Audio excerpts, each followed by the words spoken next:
Wie fühlen sich die Momente an, in dem, ich sag mal in Worten, deine Tochter, dein spirituelles, alles, was du jemals gelernt hast, so oft quasi triggert oder wie du meinst, Kryptonit ist? Wie fühlt sich das an? Meine Erfahrung reden, ich habe jetzt kein Kind, aber wenn ich mit meiner Familie bin, meine Familie kann mich noch mehr triggern als Außenstehende, sag ich mal. Wie fühlt sich es für dich an? Weil ich glaube, deine Tochter ist irgendwo auch dein größter Spiegel, auch wie du gerade meintest, wenn sie dich komplett aus der Bahn wirft, wie niemand anderes es kann. Willst du wissen, wie das praktisch sich Nee, wie es manifestiert? sich für dich anfühlt, so dein Gefühl, wie gehst du damit um, wie handelst du das, welche Tools benutzt du, um dich wieder zurückzuholen? Hilf uns, Vater zu sein. Ich meine so. Ich bin immer mitfühlend mit mir selbst. Okay, das ist Und gut. was auch immer kommt, wenn dann mal die Stimme laut wird oder wenn ich mich dabei erwische, unmitfühlend mit meiner Tochter umgegangen zu sein, weil ich es in dem Moment nicht besser konnte oder besser wusste, dann ist das auch nur das, was passiert. Dann ist das nur das, was passiert. Und reines Gewahrsein genügt, um die Dinge in Veränderung zu halten. Veränderung ist die einzige Konstante und wir können sie nicht aufhalten und reines Gewahrsein genügt, um sie in Bewegung zu halten. Und wenn wir versuchen, ignorant zu sein und das Leben an uns vorbeirennt quasi und wir immer wieder in denselben Spiralen gefangen sind, dann kommt eben spätestens Leid und Schmerz und tritt uns dann in den Arsch, um endlich hinzuschauen. Deswegen, du hast eben ja auch gesagt, ich freue mich mittlerweile drauf, wenn dann das Leben mal mir Schmerz gibt oder mir Leid widerfährt, weil ich weiß, da ist dann Wachstum. Und genau diese Brille ist bei mir hier präsent, wenn es dann Momente gibt, wo einfach ein Verhalten mit an den Tag bringt, wo ich sage, das ist nicht fair diesem Wesen gegenüber, dann schaue ich mir das an und spüre den damit verbundenen Schmerz der Einsicht. Es beginnt immer mit Einsicht, damit sich etwas transformieren kann. Ja. Aber es ist immer Mitgefühl. Klar. Es kann vielleicht sein, dass das, glaube ich, fehlt. Und ich habe selber jetzt viele Freunde um mich herum, die Väter geworden sind, die sich aus deren eigenen Sicht schwer tun, die beschreiben es so. Jetzt, wo du gesagt Mitgefühl hast, vielleicht fehlt das Mitgefühl einfach, dass beim Vatersein das dazugehört. Also, Ja, ja, und ich denke auch, dass viele Menschen einfach Angst davor haben. Letztens hier mit meinem Nachbarn im Treppenhaus darüber gesprochen. Wir sind zur selben Zeit Vater geworden. Und wir haben darüber gesprochen, wie das ist, wenn Kinder schon so früh abgegeben werden, mit 11 Monaten, 10 Monaten teilweise schon zur Tagespflege oder in Kindergärten. Und woher das eigentlich kommt. Da haben wir gesagt, ja, auf der einen Seite, wir haben harte Zeiten, die Menschen, die müssen Geld verdienen und irgendwie überleben, ja, und deswegen muss Mama und Papa dann schon früher arbeiten gehen. Auf der anderen Seite hast du aber auch Leute, die es nicht besser wissen und sagen, das ist normal, dass ein Kind mit 10, 11, 12 Monaten schon irgendwo abgegeben wird. War bei mir auch so. Was ist das Problem? Und dann gibt es eben auf der dritten Ebene Leute, die diese Energien im Haus einfach nicht halten können. Ja? Und deswegen Karriere und Geld als Ausrede nutzen, um sich selbst zu stellen.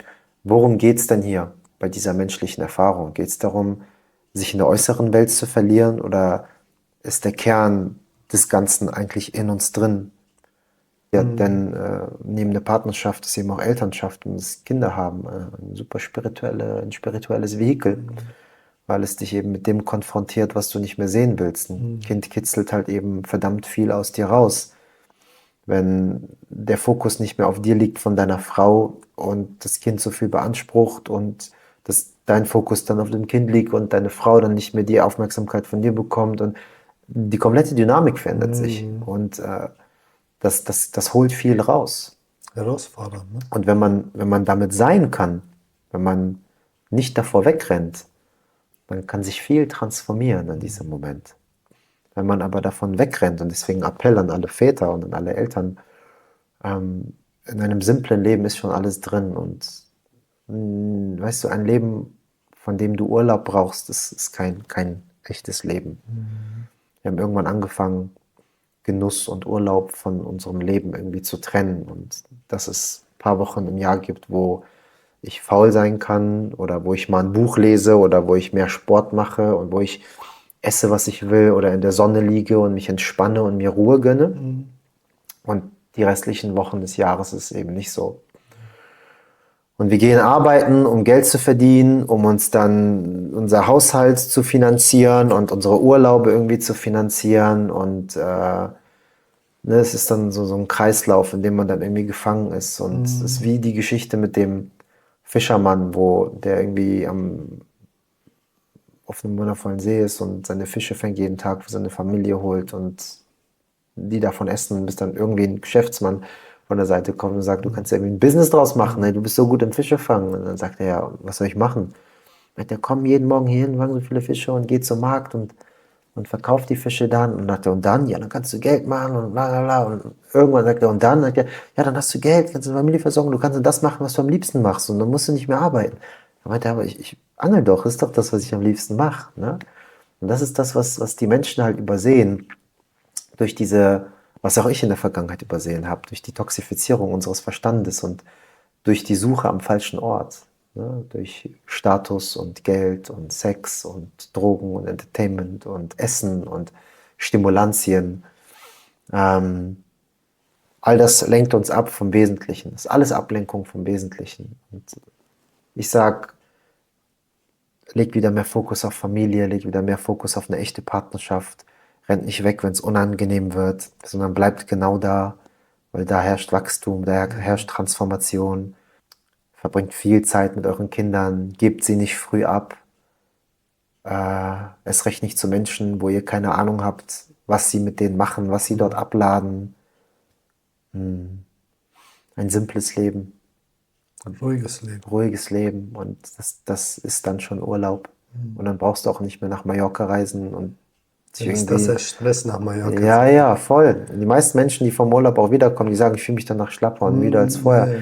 weil ich meinen Körper vergewaltigt habe. Ich habe jeden Tag Wein gesoffen und habe mich mit Sonnencreme zugeklatscht, womit ich mich vergiftet habe und die ganze Zeit laute Musik und alles. Ne? Also es ist wirklich offensichtlich, wohin sich der Mensch dann hinentwickelt hat und was auch aus ihm gemacht wird. Ne? Dass überall Zucker und Pharmazeutika und Manipulation in Supermärkten, dass du mehr kaufst und hier Pestizide und Fungizide auf Lebensmitteln, dass du schon mehr bezahlen musst, um Bioqualität zu bekommen, damit du weniger Pestizide auf deinem Essen hast. So offensichtlich ist das. Ne? Komm in meinen Supermarkt, du zahlst ein bisschen mehr und dafür bekommst du weniger Gift auf deinem Essen zum Beispiel. Also da gibt es so viel, was so angenommen wird, wie es ist und nicht hinterfragt wird. Und wir haben dieses indoktrinierte Bild von, wie eine Partnerschaft sein müsste, wie eine Elternschaft sein müsste. Diese Happy Endings von den Kinofilmen, wo dort dann das Ende ist und alles ist dann rosarot, nachdem sie einmal miteinander gestritten haben. Und alle warten in ihren Partnerschaften auf diese Happy Ending und dass es nie wieder Reibung gibt und dass es nie wieder laut wird und dass man nie wieder getriggert wird und das bleibt immer aus. Und deswegen sagen wir dann, gut, dann ist es nicht die richtige oder dann ist es nicht der richtige. Und der wesentliche Aspekt einer Partnerschaft, einer Elternschaft ist komplett flöten gegangen.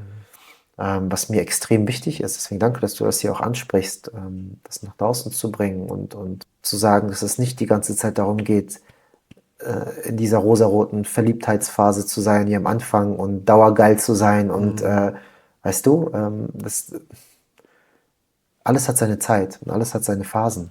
Und die Natur macht es uns vor, wie wir es eben gesagt haben. Ne? Es wird geboren, es erblüht und es zerfällt. Und jede neue Phase bringt auch wieder neue, schöne Sachen mit sich. Wir wollen nicht wiederholen. Kreativität ist die Langeweile vor Wiederholung. Aber wenn wir wiederholen, dann sind wir automatisch auch nicht mehr kreativ. Und weil wir die Langeweile nicht zulassen können, lenken wir uns die ganze Zeit ab. Anstatt die Langeweile, das Vakuum mal da sein zu lassen, damit Kreativität wieder kommen kann und die neue Frische von dem neuen Kapitel, was jetzt gerade dann ansteht, in der Partnerschaft, in der Elternschaft, wo auch immer, dass das empfangen werden kann und nicht abgelehnt wird. Wenn es empfangen wird, dann schmeckt es genauso süß wie damals die Verliebtheitsphase, wie die Pubertät, wie das Studium, wie alles im Leben, was seine Zeit hat. Überall ist derselbe Nektar verborgen, überall ist derselbe Juice verborgen, alles hat seine Zeit und die Vergänglichkeit des Lebens, wer sich damit auseinandersetzt und konfrontiert und nicht seine Haare färbt, Botox spritzt, sich als 50-Jähriger ansieht wie ein 20-Jähriger und sich dementsprechend auch nicht weiterentwickelt vom Bewusstsein, heißt Ablehnung von Vergänglichkeit, heißt Angst vor dem Tod. Und deswegen ist das Thema Tod meiner Meinung nach ein großes Thema, womit sich jeder Mensch während Lebzeiten noch konfrontieren darf. Jenseits von Horrorfilmen und Thrillern, in dieser Programmierung, dass Tod schmerzhaft ist, dass Tod qualvoll ist, dass Tod blutig ist, die ganze Angstmacherei in den Medien, all das, was uns in einer Simulation begonnen hat, leben zu lassen, von Wörtern ein Bild zu haben oder ein Gefühl zu bekommen, was nicht dem entspricht, wie es eigentlich ist. Und dadurch sich aber auch der Selbsterfahrung zu verwehren, das Wort Liebe neu zu definieren, das Wort Gemeinschaft neu zu definieren, das Wort Familie neu zu definieren, das Wort Tod neu zu definieren durch eine eigene Erfahrung. Und nicht durch das, was ich glaube. Glauben tun nur die Unwissenden. In dem Moment, wo du weißt, musst du nicht mehr glauben. Es ist sicher verankert in einem. Ja, Erfahrung. Sammel die Erfahrung. Begegne dem Leben. Du hast das Vergängliche und den Tod angesprochen. Ich hatte mal eine Meditation gemacht. Die kam unerwartet, das war nicht geplant, von Eckhart Tolle, glaube ich. Ganz am Anfang meiner spirituellen Reise, nenne ich es. Da hat das so gemacht, dass du dir vorstellst, du bist auf eine Beerdigung eingeladen, all deine besten Freunde sind da. So eine halbe Stunde erzählt, dann gehst du rein, dann guckst du in den Sarg und du siehst dich selbst. Aber du siehst das, wie die alle zelebrieren, es war keine traurige Stimmung, alle haben gefeiert, dass du am Leben warst, dass sie dich gekannt haben, dass diese Seele reinkarniert wurde und jetzt wieder weitergeht und was einfach da ist. Und das war das erste Mal, dass ich mir vorgestellt habe, wirklich, ich werde sterben. Es war so, ich glaube, das ging sehr lange, es sind sehr viele Tränen geflossen, zu sterben. Danach habe ich mich viel freier gefühlt. Mein Körper war leicht. Ich bin nicht so hochgesprungen, wie eine Feder war das. Du hast dich schon viel mit dem Tod, glaube ich, beschäftigt. Wieso siehst du das so wichtig? Es sagen auch viele, ich sag mal einfach alte Zitate sagen, du musst einmal in diesem Leben sterben, damit du wirklich das Leben leben kannst, darfst einfach. Weil wenn du immer irgendwo am Tod denkst, dass du sterben wirst, wirst du nie frei in diesem Körper sein. Wie kann man dem nahe kommen? Wie kann man wirklich versuchen zu sterben, ohne zu sterben? Sag ich mal so. Jeden Abend, wenn du schläfst, stirbst du. Ein Stück von dir. Fühlt sich nicht so schlimm an. Jeden Abend, wenn du schläfst, stirbst du. Du bist nicht mehr da. Wenn Tiefschlaf da ist, bist du nicht mehr da. So. Jeden Abend, wenn du schläfst, stirbst du. Und der Tod hat was ganz, ganz Süßes. Wenn du mit Menschen Zeit verbringst, die zum Beispiel kurz vorm Sterben sind, dann offenbaren sich plötzlich Ebenen und Sphären in denen drin, zu denen die vorher sich nicht erlaubt haben, einen Zugang aufzubauen. Weil man dann plötzlich mit Vergänglichkeit konfrontiert wird und sie nicht die ganze Zeit wegdrückt und denkt, mir passiert's doch nicht und sich versucht irgendwie weiterhin jung zu halten und auch nicht die Schönheit im Altern sieht. Ja? Also was für eine Magie das mit sich bringt, was für eine Weisheit es ausstrahlen kann, was für eine Schönheit ich freue mich aufs Altwerden. Ich freue mich darauf, auf jede Lebensphase, die noch so kommt. Und umso mehr ich auch mit Vergänglichkeit konfrontiert bin, desto mehr erlaube ich mir auch zu genießen. Desto mehr Genuss ist auch da von allem, was da ist. Die vermeintlich schlechten Dinge und die vermeintlich guten Dinge. Weil ich weiß, auch das wird vergehen. Nichts ist ewig. Wenn die Wut kommt, irgendwann ist die Wut wieder weg. Ja? Und wenn die Freude kommt, ist die Freude auch irgendwann wieder weg. Wenn die Begeisterung kommt, ist die Begeisterung auch wieder weg. Und wenn die Unsicherheit kommt, ist die Unsicherheit auch irgendwann wieder weg. Ja, alles ist die ganze Zeit in Bewegung und alles verändert sich die ganze Zeit. Aber das, was wir wirklich sind, verändert sich nie, ist formlos, bewegt sich nicht. Es ist nichts und alles omnipräsent in jedem Moment. Und der Tod ist ein sehr, sehr schönes Vehikel, sich mit dieser Qualität zu verbinden. Es ist ein sehr intimer Moment, den du mit anderen Menschen teilst. Und deswegen begleite ich heute auch Menschen unter anderem bei einem bewussten Sterbensprozess und dadurch. Und es ist für mich jedes Mal ein super intimer Raum, wo ein Informationsaustausch auf einer Qualität, auf einer Ebene stattfindet, die jenseits der Rationalität ist. Und es geht doch nicht darum, irgendwas zu verstehen oder irgendwas damit zu machen, sondern damit zu sein und es vor Augen gezeigt zu bekommen, wie viel Schönheit darin liegt. Der Mensch denkt, dass der Tod, wenn der physische Tod irgendwann eine Bestrafung ist von allem, aber eigentlich ist das große Finale. Und die ganze Lebzeit ist eigentlich nur eine Vorbereitung auf den Tod, auf diesen physischen Tod. Ich meine, es gibt Geschichten von Buddhisten, die ihren Körper irgendwann bewusst verlassen und wissen, ne, wann jetzt der Zeitpunkt kommt und so weiter und so fort. Das ist wunderbar. Und es gibt heute Möglichkeiten, den Tod für sich bewusst zu erfahren und da durchzugehen. Und das fühlt sich für jeden Menschen unterschiedlich an, aber es gibt trotzdem immer wieder Begriffe, die fallen, und zwar bedingungslose Liebe, Nichts, Gnade, Gotterkenntnis, helles, weißes Licht. Ja, und das ist für mich gerade in diesem Lebenskapitel einfach unter anderem neben allem, was wir machen, ein schöner Raum, den mit auserwählten Menschen zu teilen, die sagen, ich fühle mich gerufen dazu, den Tod bewusst zu erleben und ihm auch in die Augen zu schauen und durch die Begegnung mit dieser Qualität und durch die Erfahrung, die dann auch dort gemacht wird, die Definition in mir drin, das Bild in mir drin zu überschreiben. Neu zu formulieren. Ja, das ist wunderbar. Das ist wundervoll. Mit allem, was es offenbart.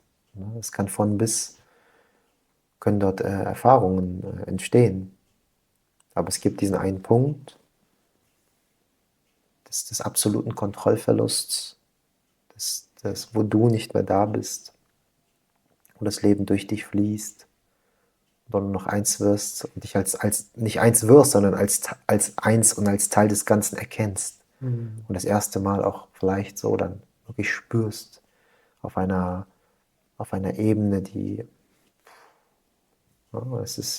hat mir damals viel gegeben, wenn du denn so willst, beziehungsweise nicht viel gegeben, es hat viel genommen. Ja, aber somit Ja. umso mehr gegeben. Ja, in dem Moment, wo du rauskommst aus dieser Erfahrung, stehst du mit leeren Händen da. Da ist nichts, was du greifen kannst, nichts, was du verstehen kannst, nichts, was du mitnehmen kannst, nichts, was du definieren, analysieren kannst. Auch Worte fühlen sich danach eigentlich schon wie eine Beleidigung an für das, was dort passiert ist. Und Stille ist eigentlich nur noch die einzige Antwort darauf, auf dieses Erlebnis, wenn du denn willst. Erlebnis und Erfahrung sind auch wieder Worte, weil es wieder impliziert, da ist jemand, der was erfährt. Das ist auch wieder Dualität. Aber diese Erfahrung steht für Non-Dualität.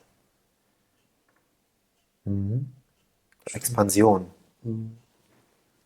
Reines, formloses, meinetwegen Bewusstsein, was die Wurzel von allem hier ist. Wie wenn du jetzt hier so eine Decke hast und hier kommt was hoch und da kommt was hoch und alles interagiert miteinander, aber eigentlich ist das alles dieselbe Decke. So. Und das kann ein Gedanke sein, das kann ein Duft sein, das kann ein Wort sein, das kann ein Mensch sein, das kann ein Tier sein. Alles sind nur Dinge, die Elektrizität in der Küche, Ofen nimmt sich getrennt wahr von der Mikrowelle oder von der Lampe, aber alles ist dieselbe Elektrizität. Man kann es nicht verstehen, man kann es nicht begreifen, man kann es nur sein. Und wir sind es schon in jedem Moment. Das ist es schon. Es ist es schon. Deswegen ist dieses Ausruhen auf diesen spirituellen Weisheiten, wir haben eben in der Pause ganz kurz darüber gesprochen, umso mehr man dann auch liest und sich dieses Buchwissen aneignet, desto größer ist die Gefahr, dass man es missinterpretiert und sich selbst wieder eine Version dieser Wahrheit verkauft, die eigentlich nichts damit zu tun hat und genauso ignorant ist wie das andere Extrem. Schön, danke. Für mich mir hast du den Tod einfacher gemacht. Ja. Ja, fühlt sich gerade so an, als hättest du mir ein bisschen schmackhaft gemacht. Ja, Ja, schön. ist schmackhaft. Ja, ist schmackhaft. Kann ich mir vorstellen. Und den kannst du auch zu Lebzeiten. Osho hat mal gesagt, der Tod ist eine Tür, die man nur durch Stille öffnen sollte, also durch Meditation. Und das geht, absolut. Es gibt auch andere Wege. Und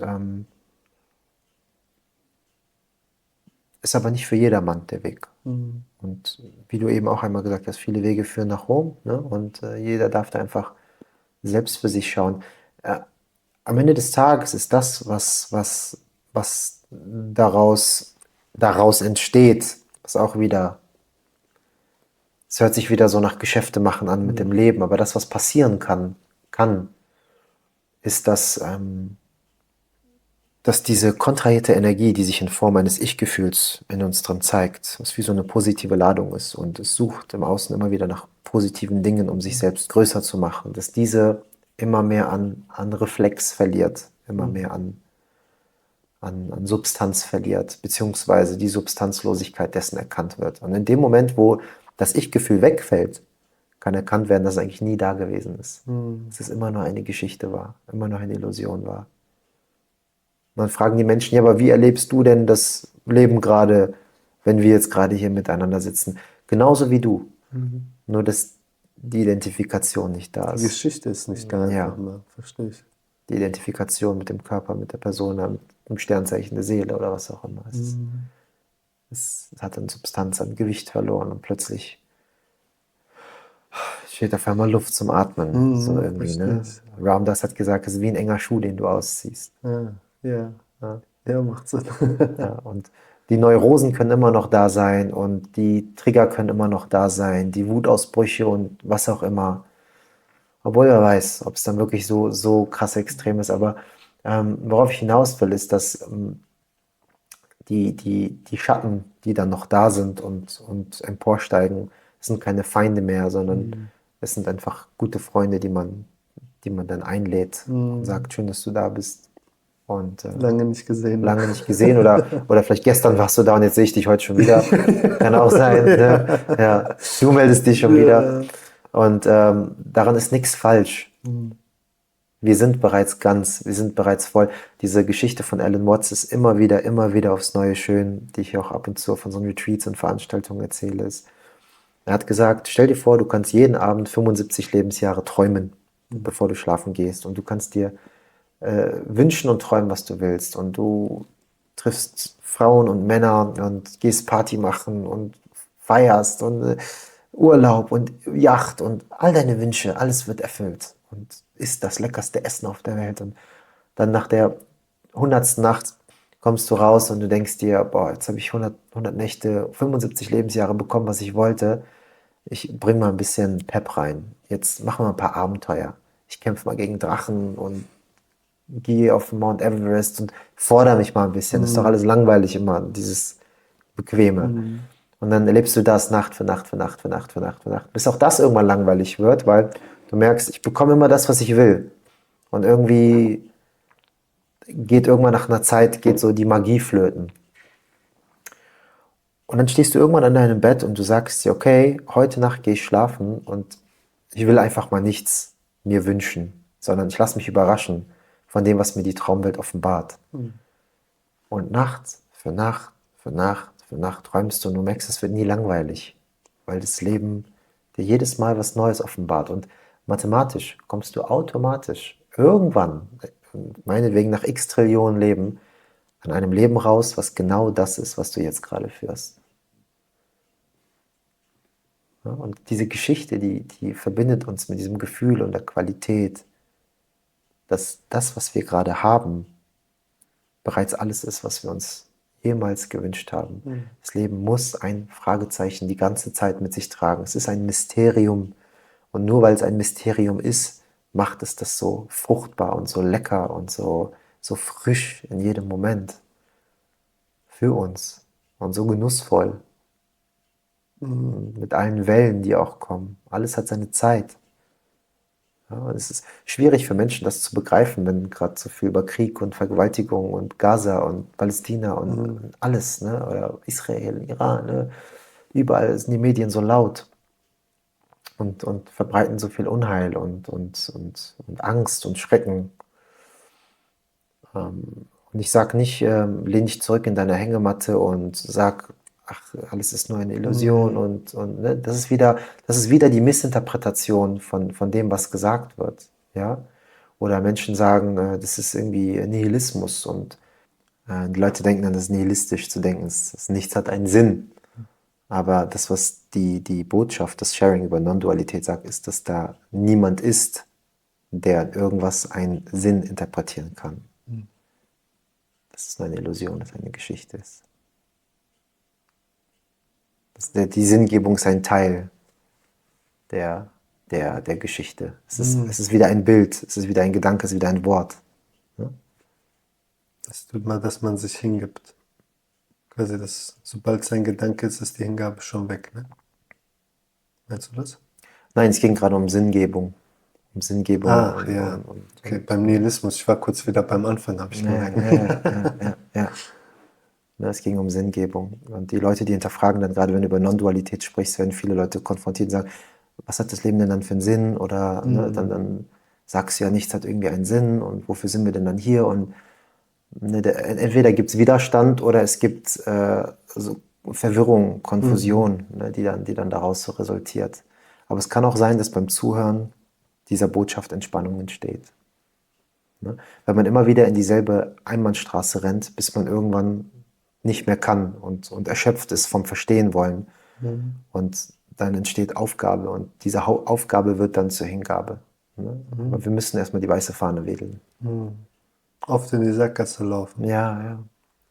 Immer wieder bestätigen, dass das, was wir suchen, nicht im Außen zu finden ist. Und das, was wir suchen, die Sucherenergie, die kommt doch nur aus dem vermeintlichen Gefühl der Trennung raus.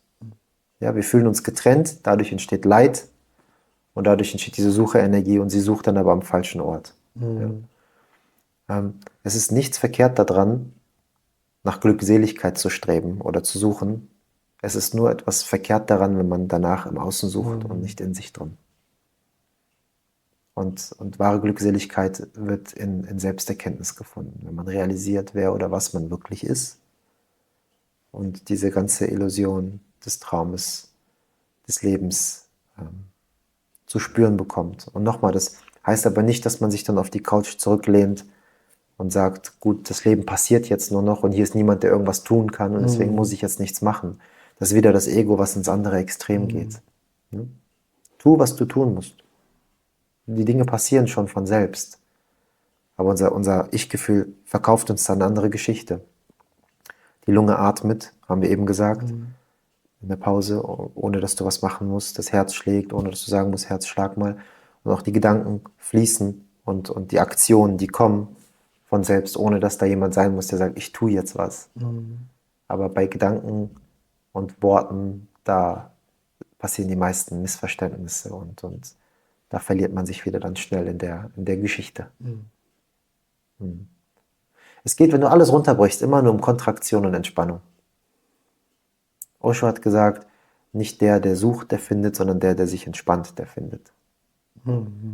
Macht Sinn. Und trotzdem ist diese ganze vermeintliche, scheinbar vorhandene Reise des Suchens auch ein Teil von allem. Es ist bedingungslose Liebe, die sich als vermeintliche Suche manifestiert. Gott, wie auch immer du das nennen möchtest, was sich als vermeintliche Suche und kontrahierte Energie dann manifestiert. Und auch darin ist nichts falsch. Es ist genau so okay und perfekt und ganz.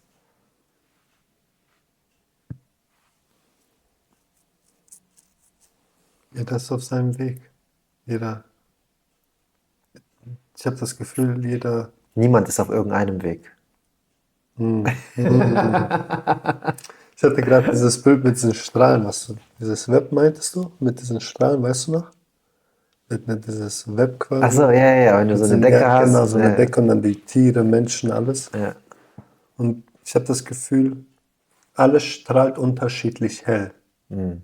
Von einfach seinem aktuellen Bewusstseinsstand, aber dieser aktuelle Bewusstseinsstand ist perfekt, so wie er gerade ist. Er wird genauso für vielleicht das Kollektiv genauso gebraucht einfach. Aber das meine ich mit so, alle strahlen, glaube ich, unterschiedlich. Manche bewegen sich, habe ich das Gefühl, auf Bewusstseinsleveln, wo ich früher ich konnte es gar nicht fühlen, ich konnte gar nicht zuhören zum Beispiel oder so. Und das meine ich mit, jeder strahlt unterschiedlich und das ist dann sein Weg aus meiner Sicht. Aber du hast gerade gut gesagt, das ist auch nur ein Konzept und eine Ja, Illusion.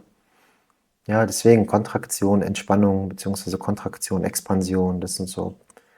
Und jeder hat dieses Potenzial ja in sich drin, dieses Expansive. Und je nachdem, wie stark eine Identifikation da ist und wie laut die Geschichte in einem drin ist, die immer wieder einen reflexartig in diese Hypnose hineinzieht, desto mehr Expansion rauben wir uns. Ne? Und was du jetzt vielleicht gerade als Bewusstsein und Lichtstrahl oder so definiert hast. Aber jeder hat dieses Potenzial. Im Samen ist bereits schon alles enthalten. Ne? Ja. Ihm fehlt es an nichts. Dass wir den Samen sprühen. Ja. Sprühen, ja, sprühen. Sehen, Sehen, mähen. sehen, gedeihen lassen, wachsen, Früchte tragen. Kümmern wir uns um. Und der Tag, an dem du den Samen säst, ist nicht der Tag, an dem du die Früchte erntest. Ne? Dauert lange, bis die ersten Früchte kommen. Es dauert lange und es dauert nicht lange. Es dauert lange für das Ich-Gefühl und es ist eine Reise, aber es dauert auch nicht lange, weil das eigentlich nur ein Moment ist und im Bruchteil einer Sekunde kann dieses ganze Konstrukt, was wir uns aufgebaut haben, wieder kollabieren. Das sind die schönsten Momente, glaube ich. Also fühlt sich so nach dem größten Pain an, aber danach wenn ich stelle mir so mein Leben manchmal wie ein Puzzle vor und das Puzzle macht so später Sinn. Und wenn alles kollidiert, ist so ein riesiger Fleck da und dann nach irgendeiner Zeit verstehe ich ganz genau, wieso genau das kollidiert ist, das explodiert ist, so im Äußeren, damit ich quasi mehr wieder das, was im Äußeren gesucht wurde, in mir finden kann. Ja, jetzt bist du gerade wieder in der Geschichte dran, ne? Ich merke, ich mag Geschichten erzählen. Jetzt bist du gerade wieder in der Geschichte dran. Wir müssen klar unterscheiden, über was wir sprechen, über Non-Dualität und das Selbst sprechen oder ob wir über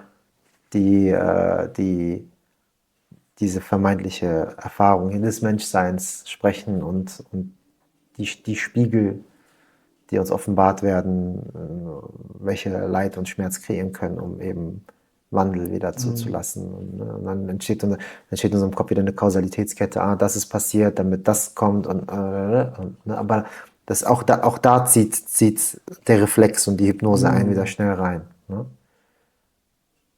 Ja, hast recht, fühle ich gerade. Es ist immer wieder dieselbe Sackgasse. Egal von wo du angreifst. Ich höre auch viel um mich herum, ich will zu viel verstehen. Ja. Ja.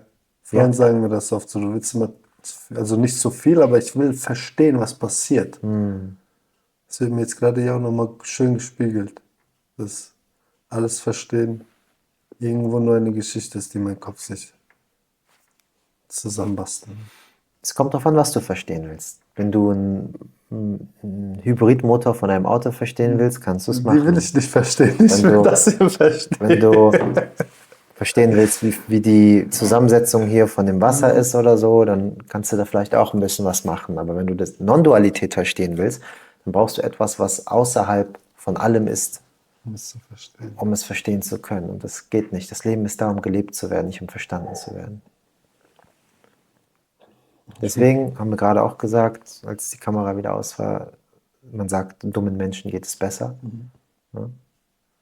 Und dummen Menschen ist einfach da, wo nicht diese Sucherenergie zu sehr vielleicht auch gerade da ist. Und auch daran ist nichts verkehrt, wenn die Sucherenergie da ist. Es ist wieder bedingungslose Liebe, Gott, All-Eins, das Universum, Kosmos, was auch immer für Namen du hast, was sich genau als das manifestiert. Und das Problem ist, dass das Sharing von dieser Botschaft sehr unbefriedigend ist für viele spirituell Suchende, weil sie immer nach diesem Rosaroten suchen und das nimmt diese Romantik raus. Ja? Weil wenn du jetzt wieder über ein Ergebnis sprichst und du sagst, ja, und wenn diese Entspannung dann da ist und nicht diese Kontraktion, dann ist auch Authentizität da und Mitgefühl da und Glückseligkeit da und allem drum und dran, dann baust du wieder ein Ergebnis draus. Und dann kommt das spirituelle Ego wieder draus und kommt dann dazu und sagt dann, gut, dann bin ich jetzt authentisch und glückselig und es verarscht dich selbst und verkauft dir dann deine Version von Glückseligkeit und Authentizität und Zufriedenheit und allem drum und dran. Und es wird gar nicht richtig gehört, was gesagt wird in diesem Moment. Das Hören dieser Botschaft muss sich wie purer Verlust anfühlen. Man steht mit leeren Händen da, immer und immer wieder. Und dann kann es sein, dass es einen Augenblick gibt, in dem diese Entspannung dann länger verweilt und man dann wieder in eine Kontraktion kommt und dann erst realisiert, dass diese Entspannung passiert ist, nachdem man wieder den Kontrast der Kontraktion hatte und man dann wieder da war, vermeintlicherweise, scheinbar. Die Geschichte sich dann wieder aufbaut.